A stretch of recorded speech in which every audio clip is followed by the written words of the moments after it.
सांगली जिल्हा परिषदेतील सत्तेबाबत पालकमंत्री चंद्रकांत पाटील यांनी वेट अँड वॉचची भूमिका घेतलेली आहे। सांगली जिल्हा परिषदेमध्ये सत्तेचा तिढा अजूनही कायम आहे। सांगली जिल्हा परिषदेमध्ये भाजपचाच अध्यक्ष होणार या आपल्या पूर्वीच्या विधानानंतर आता चंद्रकांत पाटील यांनी सावध भूमिका घेतली आहे। तर अध्यक्षपद जो कोणी देईल त्यांच्यासोबत जाण्याची भूमिका राष्ट्रवादीने घेतलेली आहे। त्यामुळे सांगली जिल्हा परिषदेमध्ये महायुतीची सत्ता येणार का आणि भाजपचा अध्यक्ष होणार का असा प्रश्न आता निर्माण झाला आहे।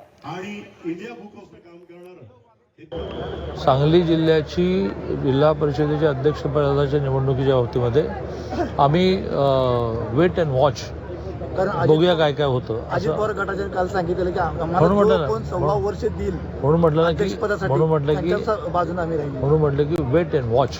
राजकीय त्यामुळे वेट अँड वॉच भूमिकेमध्ये आम्ही आहोत आणि प्रत्येकाला आपला अध्यक्ष व्हावा आणि आपला पदाधिकारी व्हावा असं वाटणं स्वाभाविक आहे। त्यात चुकीचं काहीच नाही। व्यवहारात काय काय होतं बघूया।